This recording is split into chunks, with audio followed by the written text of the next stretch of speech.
Okay, look, in the last webinar, we discussed the the product decision, and in the previous one again, we discussed the concept STP, segmentation, targeting, and positioning, and we also discussed that the STP, the positioning strategy, should be supported by our marketing mix variables. Okay, and in the last webinar, again we discussed the product decision, and please make sure that in our assessment we discussed the three levels of products that includes core, customer value, actual product, and augmented product. Okay.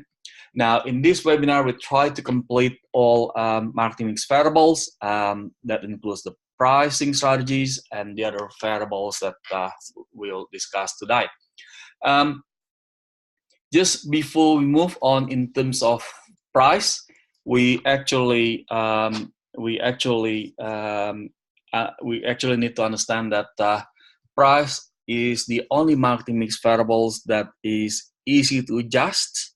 If you think about the other marketing mix variables, such as product, for instance, if you want to adjust it, you need to spend more time to adjust your product strategy. Not to mention, you need to brief your R&D, research and development team to develop the formula. You need to also work with your packaging designer, for instance, and so on and so forth, right? Another evidence that I can offer to you in terms of price is is relatively easy to adjust. Is if you go to any stores, namely JB Hi-Fi, for instance, and you bring the brochure. Hey, look, your competitors offers. Your competitor, he offers a cheaper price, and they may come back to you saying, hey, we will match the price. Okay. The second unique feature of price is that it is the only marketing mix variables that leads to revenue and potentially profit, because we expect the revenue exceeds the costs. Okay. So if you think about the other marketing mix variables, such as products, placements, and promotion, for instance, that means cost to the business. You develop the product, you'll invest in money for research, for instance, and so on and so forth. Okay, so there are the two key features of price that I'd like to bring to you before we move on. And now, in terms of defining price, there are two perspectives here to define price. The first one is basically taking the marketer's perspective, where price is actually the amount of money that we charge for the customers for certain products or service.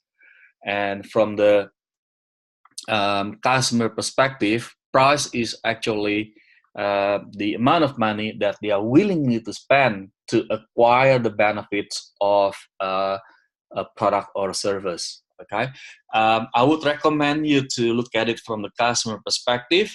So that is actually a good reminder for us that we can't just price certain product, as whatever we like. We also need to consider whether the customers are willingly to spend their money or not for our product. Okay, right. These guys here are basically different ways of defining price, of labeling price, including rent, tuition, bribe, and so on and so forth. As long as the customers pay, that's basically price for us, for the customers. In the olden days, just briefly with this slide, in the olden days, price was considered as the addendum of a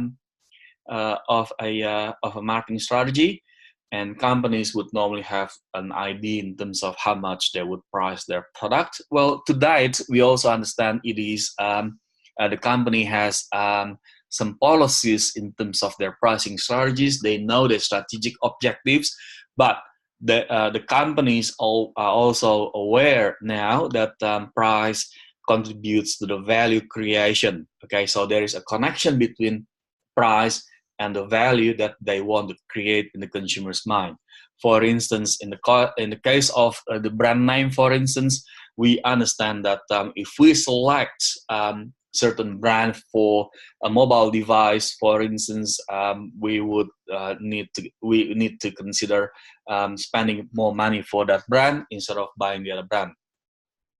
The packaging is another one. I believe I discussed with you some time ago. The case of drink water, for instance, we compare plastic packaging that Mount Franklin has used compared to Blink H2O with the wine bottle type of packaging with the Swarovski crystal, for instance, to print their brand name. That gives a different value for the customers as well.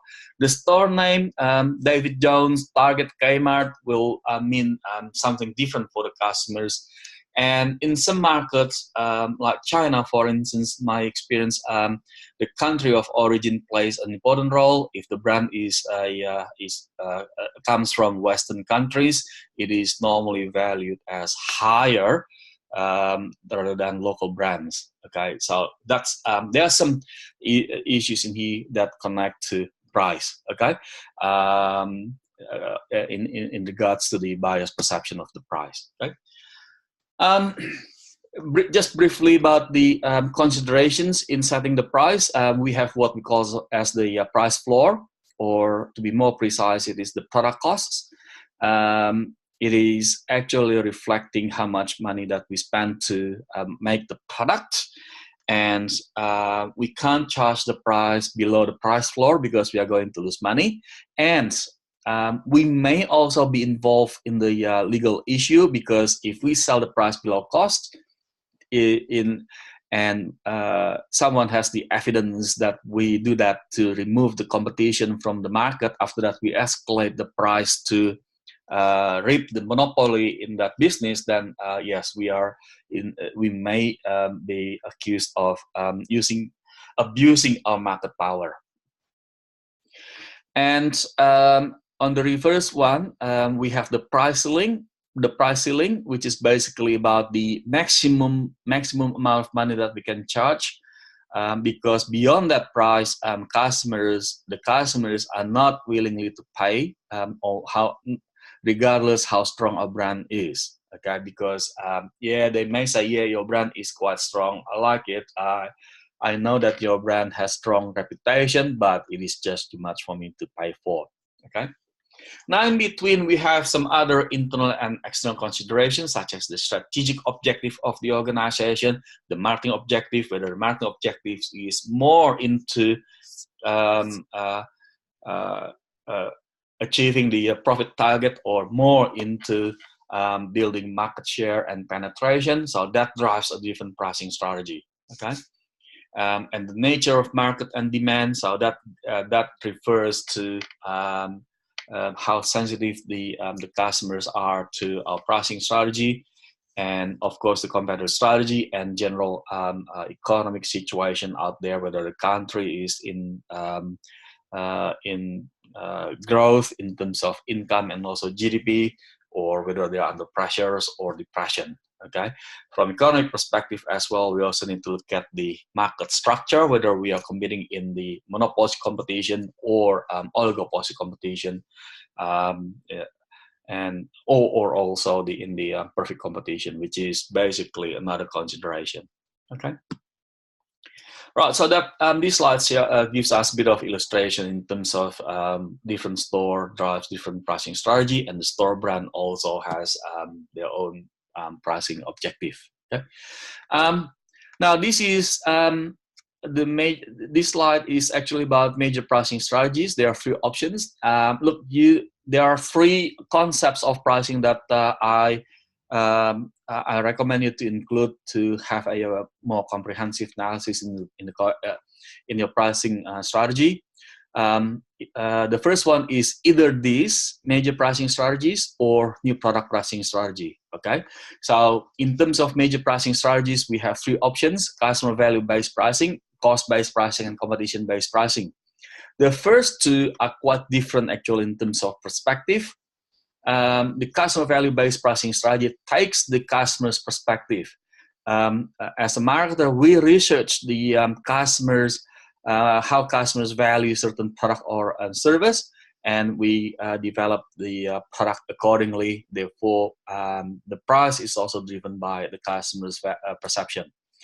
There are two types of pricing strategies here. We have the good value pricing, so we have the right combination of the quality and product or service, and we adopt a fair price. And the other one is value added pricing, so we add with more features, more benefits, so that we can justify to charge a higher price.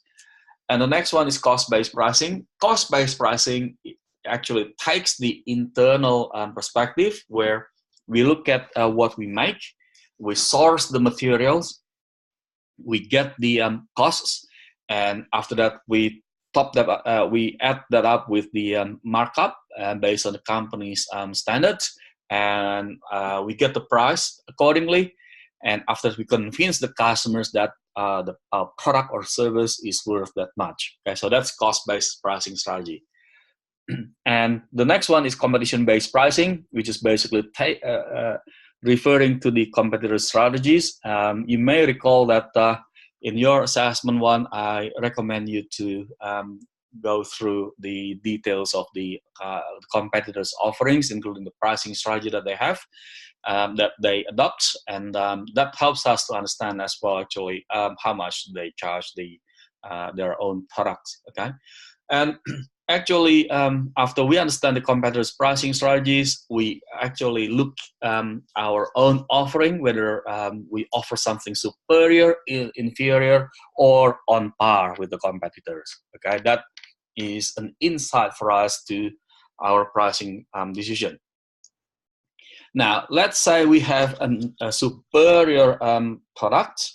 Then the next question for us is, before we decide, yes, we are going to offer higher price, we have at least two questions following that.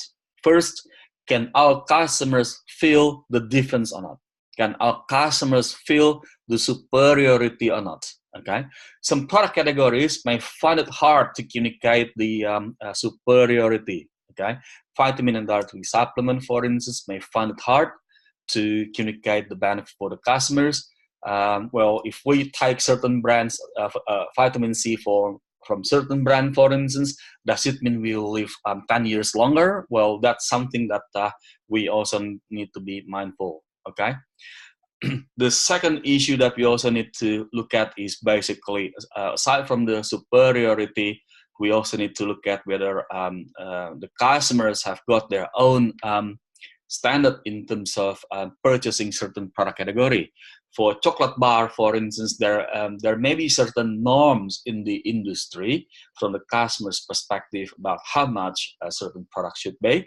Or in the case of chocolate bar is quite popular in our market, and mobile phone category is not a popular product category. So there should be certain rule of thumbs in that market that we as a marketer need to understand. What is the norm in the with this product category? So going forward, then we need to make decision whether we can convince the customers with our superior product, for instance. Okay, so that takes some research and analysis to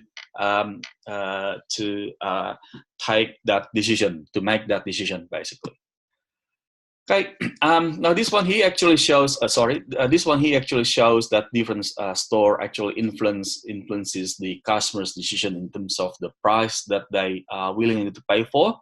Of course, if you go to a restaurant that that has the master chef cooking for us, we need to be ready to pay a bit more, or maybe a lot more, rather than common restaurant that we visit. This one shows again the difference between value-based and cost-based pricing strategy. I'm not going to discuss that a bit more. Just again cost-based look into the product design, whilst the value-based assess the customer's perception.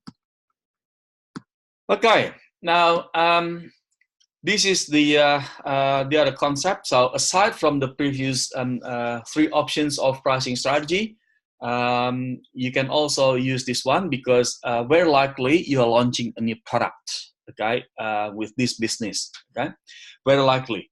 So you can adopt either market skimming pricing or market penetration pricing. Market skimming pricing actually charges the customers, you charge the customers with high price, so you get a higher level of profit per unit, whilst in the case of market penetration, you charge low price, but you get the profit because of the volume that you make. Okay, now this is the thing. There is a tendency that fast-moving consumer goods or grocery products adopt market penetration pricing strategy because of the nature of their business that requires them to penetrate, to have a high level of penetration in the market, so they may adopt market penetration pricing strategy. Okay, and why? What was that in regards to the nature of their product? Well, from consumer behavior perspective, their product is purchased on frequent basis. Therefore, their volume would be quite high, so they can afford to have a lower price, and that actually works well for this category to penetrate the market at a high level through market penetration pricing strategy. Now, remember, I use the term tendency because at some point of time, you may have a very unique product in grocery channel, in the grocery category, and you may create your own specialty store in that regard. So you may adopt a different pricing strategy. Okay, and there is also a tendency that shopping products such as consumer electronic category, some brands may adopt market skimming pricing strategy. They charge high price and they make lower volume, but they make a healthy, profitability business. Okay, and in terms of specialty products such as luxury items, Louis Vuitton, and so on and so forth, definitely they charge the market skimming pricing strategy. Okay, right. So they are the first concept. So either you adopt this one, you analyze new product pricing strategy, or you analyze this one, the 3 options of pricing strategy. Okay, look, either one is fine between these. All right, for the first concept of pricing strategy. Okay, now the next thing I'd like to discuss is the product mix pricing strategies. Very likely, when we launch a new product, we have more than just one item. Okay, in fast-moving consumer goods, for instance, like chocolate bars or biscuit, for instance, you may launch a 50-gram pack, 100-gram pack, 250-gram packs, and so on and so forth. Or you may launch a multi-pack, okay, 15-gram packs, and you pack that in a large bags to contain 12 pieces or 10 pieces, or small packs, for instance, to become a multi-pack, okay? So that will give us more than just one item that we offer to the market, okay? Remember, our role in marketing is to drive the exchange process. Therefore, we need to have that, we need to detail our pricing strategy as well, okay? How much would you charge for the 50-gram pack, for the multi-pack, and so on and so forth, right? That leads us to the product line pricing strategy, okay? Now, look, do you have to analyze this, everything in it? No, you don't, all right? But you, please pick up one pricing strategy from product mix pricing strategy, like product line pricing, for instance, okay? And optional product pricing is probably not relevant to your product category, because optional product pricing is actually related to a product that is sold with the main product and accessory. Consumer electronic is a good example, okay? And the next one is captive product pricing, where we also have the main product and also the accessory product. But we, in this instance, we sell the main product with, quite low in terms of price, because we expect to have the business from the accessory. if your business adopts this strategy, you need to be mindful whether your accessories have competitors or not, whether your accessories have the options or not, or whether customers have the options or not to buy the accessory. All right. PlayStation 3 actually struggle with that in some markets in Asia. So they actually desperately wanted to launch PlayStation 4, which is more controllable from the customer, from customers' purchase on the accessories. By product pricing, actually pricing the product quite low, so because we want to get rid of them. Remember, we couldn't do that legally, but if we decide now we don't want to sell it anymore because, and we just want to get anything from the market rather than we lose money at all. We just want to get anything from the market, so that is fine. Okay, so if you go to Woolworths and Coles, you may find reduced to clear. Okay, so that means the store or the manufacturer doesn't want to supply that product anymore. Okay, product bundle pricing is an interesting one. We sell products, multiple products with one price.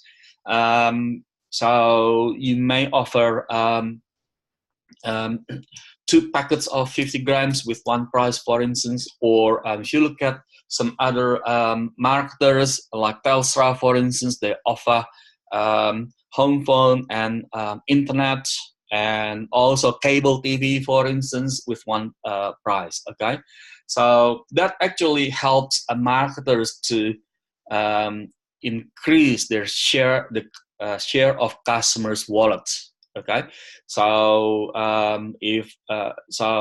with that, we actually preempt the customers to buy the competitors' products, basically. Okay, and at the same time, we try to create the impression of being affordable. Okay, the next ones are basically some explanations on it. Okay, now this is the third price concept that I'd like you to include in your assessment, price adjustment strategies. As mentioned to you before, as a concept, price is the only marketing mix variable that is easy to adjust. So when you prepare your marketing plan, okay, you also need to discuss that. How will you adjust your pricing strategies? All right. There are several options here that we can select for your assessment. You just need to look at one of them. Okay. Discount allowance pricing is basically adjusting the price because the customers give us a good terms and conditions in our transaction, such as buying in bulk, large volume, for instance, or they pay early than the other customers. So we give them that that kind of reward for the customers. Okay. Segmented pricing, adjusting the price to because of the customers' differences in terms of, and could also be because of the product differences or locations. Now, you may recall that at some point of time, we may find certain services may reduce their price. Cinema, for instance, may reduce their price for children or students, for instance. That is a segmented pricing. Okay, Sydney Railway, another example for pensioners. They may offer a cheaper price, half price, for instance. Okay, now cinemas. Well, in the case of cinemas, you need to critically look at it whether it is their social intention to, you know, to get the for these the other group of customers. Well, you could also argue that the cinemas may do that because they want to get higher revenue to absorb their fixed costs. Okay, psychological pricing is another way to adjust the price. They adjust it to get the psychological effects in terms of creating the illusion of being cheap or affordable, or the illusion of being premium. Okay, so you may recall that when you go to to Woolies and Coles, you may find the price $3.99, $2.99, for instance. So that's the psychological effect that they try to create. Well, it works or not, it's a different thing, but the main point is they communicate that they are affordable. Promotional pricing, quite often, this one here is quite often used by marketers. it is actually about discounting the product for temporary periods to increase short-term sales. Okay. Well, you could also argue whether it will damage the brand. Okay, it is actually an ongoing debate in terms of winning the customers through price promotion or winning the customers through brand building, right? So from short-term perspective, sales management always says that well, we need to protect our revenue as well. Geographical pricing is actually adjusting the price according to the geographical locations, especially in markets like Australia, where we have such a huge land here. So we also need to consider the shipment to different locations, and shipment means cost. Remember, our price should exceed the cost, otherwise we are not going to make the profits. Okay, so we need to consider shipment to different locations. There are several techniques to do that. The first one is basically single price, where all customers will get the same price. The second strategy is actually through zoning the geographical locations. So we may split Australia into 3 zones of pricing strategies: Zone 1, Zone 2, and Zone 3, for instance. From Eastern Coast, the Central zone, and also the Western zone. Okay, and the other one is to adopt FOB, free on board. So we cover the cost until the product is at the port, and after that the customers pay for the costs to ship the products from the port to their warehouse. So, and after that, of course, the customers will add the cost onto their pricing strategies. Okay? And dynamic pricing, the price is adjusted continually to meet the customer's negotiation. You may recall that some consumer electronic stores in Australia, are open for negotiation. You may, you visit them, you visit the stores. Hey, look, your price is more expensive. Any chance for you to get a cheaper price, and so on and so forth. Okay. And international pricing, similar to the geographical pricing strategies. We adjust the price according to the location. As far as I know, Boeing is probably the only company that have a single price globally, because they believe the customers are anywhere in the globe. So they just ship the product, the aircraft accordingly. Okay? Right. So there are the 3 concepts that I'd like you to include for your comprehensive pricing analysis. The first one is either 3 major pricing strategies. So just need to select one of them, one out of the 3 major pricing strategies, or new product pricing strategies, either price skimming or price penetration. The second one is product mix pricing strategy, because when you launch new products, very likely you bring up a range of items, okay?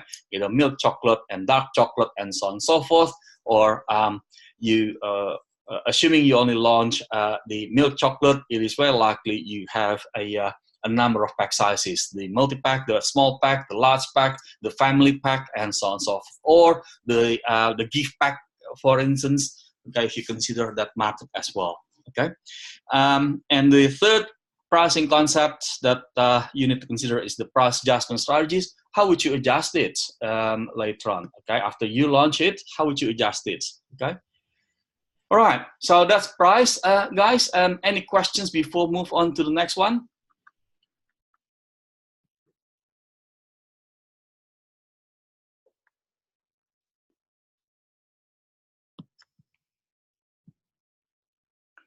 All right, thanks a lot. Thanks a lot, guys. All right, look, let's discuss the next one. After that, we may need to stop the meeting for a moment, for 2 or 3 minutes, and after that, we come back to the same meeting room by clicking the same link. Okay, let's discuss. Let's discuss the placement strategy. For placement, there are 2 concepts I'd like you to include in your assessments, and because there are the 2 main ones that we need to include. Okay. The first one is actually about the channel marketing or distribution channel strategy. distribution channel strategy. Right? That's the first one. This one here is actually deals with the number of marketing channel. Okay, what is marketing channel? They are the middlemen. Okay, the resellers that work between us and the customers and the final consumers. Okay, now and the second one is distribution coverage strategy. Okay, distribution coverage strategy is actually about the number of outlets that we want to adopt in our distribution network. Okay, let's have a look at them.